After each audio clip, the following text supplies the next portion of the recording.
They were like strange creatures I'd never seen before. They congratulated me on marrying my brother. They said my dress was nice, but then one of them suggested that hers looked better. I felt like saying that might hurt the bride's feelings. It was supposed to be the happiest day of my life. In the room where the bride was getting ready, I was surprised by my sister-in-law and mother-in-law. They made rude comments with a sassy attitude. I couldn't believe how they talked down to me, and my sister-in-law's outfit was outrageous. Her dress was so white it could have been mistaken for a wedding dress, and it showed off her thighs through a slit. She even had fur wrapped around her off-shoulder design. My mother-in-law looked at her daughter with so much love. Meanwhile, my husband looked at them with a cold expression. I never thought I'd experience such bullying on my wedding day. It was too much to handle. Looking back, it's no wonder my sister-in-law's attempts at matchmaking never worked out, considering how she behaved even at someone else's wedding. My name is Anaya. I was born in a coastal town and grew up in a normal family. When I went to a state university, I stayed with my grandma, who lived nearby. Living with her, someone who always cared for me, was my dream. Her cozy old house blended Western and ethnic styles, giving it a nostalgic feel that I adored. Even after finding a job, I chose to stay there, enjoying moments on the balcony, chatting with Grandma, and snacking on seasonal fruit. When Grandma got sick, I took over caring for the house, hoping she'd recover, but sadly that wish never came true. As Grandma's health declined, she moved to a facility in our hometown. "I want to look after Grandma," I insisted, but she smiled and told me, "You've done more than enough. I want you, Anaya, to find happiness." After Grandma passed away, I married Jesse, who had always been there for me. Now we live in a house filled with memories of Grandma, but our peaceful newlywed life is often disrupted by two troublesome women. How did someone like you, with such an ordinary face and slim figure, end up marrying my brother? One day, my mother-in-law asked me to make lunch for my sister-in-law, who had a meeting with the neighborhood association. Instead of thanks, my sister-in-law greeted me with sarcasm. I just wanted to leave, but if I did, they'd likely follow me home. Satisfied with her own conclusion, sister-in-law said, "Ask your brother." "Well, maybe you two are a good match since he's not that great either." Then she quickly ate the curry I made. I think she believes that eating slowly in front of men makes her more attractive. My sister-in-law might seem mischievous, but what's really scary is her lack of consideration for others. She looks down on everyone, including me and her own brother, without a second thought. It's really tiring. And dealing with her mother, who raised her, is even more challenging. Instead of simply disliking me, my mother-in-law seems more focused on boosting her daughter up by putting me down and giving me orders. That's why she always asks me to do things. If I don't pay attention to her daughter, she'll either keep calling me or show up at my door nonstop. It's like a never-ending nightmare. Mother-in-law always made it clear that her daughter was her top priority and didn't seem to care much about her son, my husband. He insists he wasn't mistreated, but he also says he never felt valued. His father left for a work assignment 10 years ago and never came back, even after retiring. Despite this, he still sends money for their living expenses, so it seems neither mother-in-law nor sister-in-law care much about him. My husband tries to talk to them about their behavior, but they ignore him. To them, he's just another person to look down on. It broke my heart to see my husband suffer more than me, and I often gave in to mother-in-law's demands, which was a mistake. The two of them became increasingly difficult to bear, and as a couple, we grew exhausted. We couldn't continue like this. So determined my husband and I decided to come up with a plan. Just when we were almost ready, mother-in-law and sister-in-law unexpectedly came to our house. It was a hot summer day, and my husband was at work. With reluctance, I greeted them. "Hello, sister-in-law. What brings you here?" Just because we're your cute sister-in-law and mother-in-law doesn't mean we need a reason to visit. You need to work on that stingy attitude. It's hot outside. Let us in. You're so thoughtless, sister-in-law snapped. I really didn't want to welcome them into Grandma's cherished house, but to avoid making a scene, I reluctantly let them in. I served them coffee and some cookies I had baked the day before. "What? No cake?" Sister-in-law complained. "I'm sorry we came unannounced." "Well, it's fine. Your cooking is all right, even if it's a bit simple," mother-in-law added. "That's true. We'll give you that," sister-in-law agreed. Strangely, their compliments felt more eerie than nice. "The house is old but roomy. It's decent," mother-in-law remarked. "To me, this house is just right," sister-in-law added. Elle is getting married. Mother-in-law suddenly dropped the bombshell.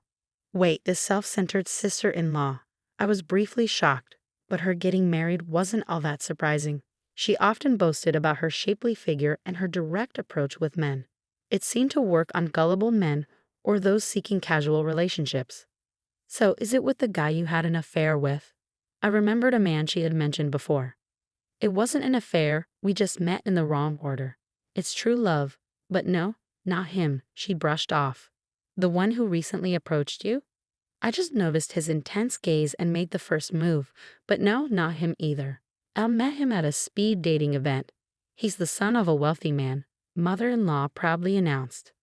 That's right, I'm having a shotgun wedding with a rich guy. Good for Elle, unlike your brother who married someone like you, she added, taking a jab at me. I'm already pregnant, she continued, driving her point home. The speed dating event was about 3 months ago. She probably charmed an unsuspecting man.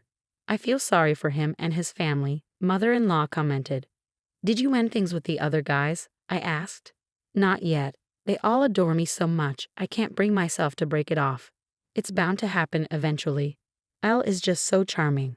But what truly makes Elle happy is money, sister-in-law explained. I had a feeling, but I still wondered if the child was really fathered by that wealthy man. We want to use this house for a pre-wedding family gathering. Their hidden agenda became clear. I was so disgusted that I blurted out my response, absolutely not. They glared at me, and to avoid a confrontation, I quickly tried to smooth things over. I didn't want to make a scene, so I scrambled to find the right words. I think a groom's family would prefer to see their future daughter-in-law's actual home. But our place is a bit messy, and it's just a small apartment. Then tidy up and stop smoking indoors, sister-in-law snapped back. But won't it seem odd if they're invited to the bride's brother's place? I expressed my worry. You're not understanding. We'll just say this is Elle's family home. What if they find out the truth? As long as you and your husband keep quiet, it'll be fine. You're getting married, so pretending just for the introduction won't fix anything. Once we're married, he's mine, and besides, I'm pregnant, sister-in-law asserted. It's not that simple. You're so thoughtful to be concerned.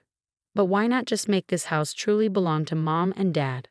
Sister-in-law's absurd suggestions left me speechless. Oh, come on. What a terrible idea. This house belongs to my grandma.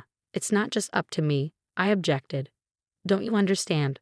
Once you're married, everything belongs to the husband's family. It's a common rule, sister-in-law argued. Well, you better get used to it. What's yours is now ours. So next Sunday, we'll bring the fiance and his family over. And make sure to prepare a fancy and cute meal, of course. We'll pretend Elle made it and even change the curtains to match Elle's teeth, mother-in-law chimed in. We're relying on you, sister-in-law, they said before leaving, imposing their wishes and convenience on me. All that was left was my boiling anger and a stack of dirty dishes. I'm sorry, we won't let them use it, my husband said that night, his heart heavy after hearing the news. Of course not, but even if we say no, they'll just force their way in. Maybe we should accelerate our plan. I could handle their mistreatment of me, but I won't stand for them disrespecting Grandma's house. We'll make them pay for all the bullying, so be prepared, I declared. The next day, I made several calls. Despite the sudden change of plans, everyone was understanding. I was truly thankful. Once everything was arranged, I called mother-in-law. Mother-in-law, I want to make sure Elle's wedding is perfect. Can we have a bit more time? We're planning to renovate to make it just right for the couple, I proposed. Anaya, I misjudged you. You're truly kind-hearted. But we need to get going with the wedding preparations, so please hurry, she replied. I understand. We'll be ready in 3 weeks. Why don't you start searching for a wedding venue? I suggested. You're very considerate. It's almost surprising. But yes, we'll leave the introduction to you and focus on the wedding, she agreed. Was this our first pleasant conversation and perhaps our last? Those two won't suspect a thing, and they won't set foot in this house until the day of the wedding. Okay, we're going to be really busy starting today, my husband said. We had a very close deadline. We would work really hard without much rest, but it was all for our future. 3 weeks later, the day my mother-in-law had set for meeting us arrived. My husband and I were nervous, waiting for her phone call. I could almost imagine my mother-in-law's angry face as she called. At 10 o'clock a.m., my phone rang, showing my mother-in-law's name. I answered the call. Anaya, what did you do? My mother-in-law's voice sounded very upset. I thought you'd like it. I made a perfect meal for you and Elle, I replied. What did you do? She asked again, her voice getting louder and more panicked. But her words were hard to understand. The place she brought her fiance's family to, pretending it was her home, wasn't Grandma's house anymore. I had prepared a new home and meal for them, but it seems they weren't happy about it. Mother-in-law's words were still hard to understand. She probably wanted me to explain everything to the other side. I'll do that. I'm sorry if I made you upset. Can you put me on speaker so the groom's mother can hear? I asked. The shouting stopped and a calm woman's voice came through. Are you Aaron's mother? It seems there's been a mix-up. Oh wait, not Aaron, sorry, she corrected herself. So Aaron finally left his wife for Elle, or is it Ivan Phil? I listed all the men my sister-in-law had been involved with. Anaya, stop it. Mother-in-law screamed, louder than before. The call ended. They were probably in the middle of a big argument. Ah, that felt satisfying. Anaya, my husband, who had listened to the whole conversation, looked at me with apology in his eyes. I'm sorry for making you do that. I should have handled it, he said, sounding regretful. No, remember I said I wanted to get back at them one last time for Grandma's beloved house. Come on, I've explained this. Grandma wanted me to be happy. I love that house, but you're more important to me than it. My mother, Grandma's heir, had planned to demolish the house, turning it into vacant land. It was earthquake resistant, but keeping up an old house is hard. I had been insisting on living there because of my love for it, but after marrying my husband and dealing with my mother-in-law and sister-in-law, I changed my mind. I didn't want them to ruin that house, but I didn't want to leave my husband either, so I wanted to say goodbye to Grandma's house with good memories. That's why I asked my husband to find a new job, and we prepared to move back to my hometown. We just sped up our plans. I had Grandma's house demolished and built a small dog house in the middle of the empty land with a tag that says L. It looked like a cozy log cabin, but it cost us a bit more than we planned. I even got some fancy dog food from the pet store. Everything was set. Grandma liked you. She wouldn't want us to break up because of that house, Anaya. I promise I won't waste the chance you've given me, my husband said, looking at me with sincerity.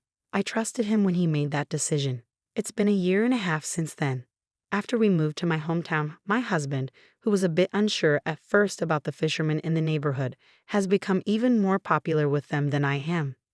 He seems to really enjoy the coastal town's breeze and all the seafood dishes. His once pale skin now has some color to it. Seeing him happily eating grilled salmon for dinner makes me really happy, I told him. Did you check your emails today? My husband asked. No, nothing new.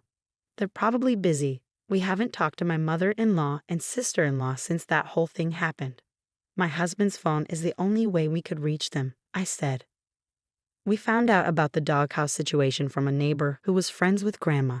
The house my mother-in-law and sister-in-law showed Grandma was torn down, and now there's just a doghouse there. And from the dog food bowl, there's a fancy smell of perfume, I added. The two were really upset, saying it was all because of my brother's wife. When the fiance's family got a hint over the phone about my sister-in-law's bad taste in men, they confronted them. They got really nervous and couldn't give a clear answer. Later, the fiance's parents hired a detective to check on my sister-in-law's behavior, but they found nothing except lies and a lot of boyfriends. This made them do a DNA test on the unborn baby, and they found out it wasn't the rich man's. So the engagement was called off. The real father of the baby turned out to be one of the men my sister-in-law was seeing. He was happy to have a child with her, and they got married. But his mom was angry that her son was with an older woman she didn't like, so she insisted they all live together. Meanwhile, my mother-in-law was mad that her daughter was taken away, so she rented an apartment near the newlyweds and they fought a lot. My sister-in-law, who wanted to marry rich and have an easy life, now looks tired from dealing with her mother-in-law and doing housework and taking care of the baby. But the good part is, her husband really loves the baby, so they're managing on their own. My husband's phone rings. Oh, it's an invitation for drinks from my father-in-law. Your dad really likes you, I mentioned. I like hearing his stories, and my mother-in-law always makes my favorite food. I see now that my own mom never cared to know what I liked. This is what having a family feels like, my husband whispered. Don't worry, you'll be the kind of parent who knows all their child's favorites, I comforted him. As I said this, I gently rubbed my growing belly, and he smiled warmly. I feel like we can make that happen in this house, he said, looking at the caramel-colored beam on the ceiling. It's a special beam we kept from Grandma's house when we tore it down. We put it in our new home as a reminder of Grandma. It was my husband's idea to keep the beam, even when I wanted to start fresh. That's why I chose to build our future with him. Let's make this house just as wonderful as Grandma's, I declared. Yes, definitely, my husband agreed. In this peaceful coastal town where you can hear the waves, our little house stands. This is where we'll create our happiness.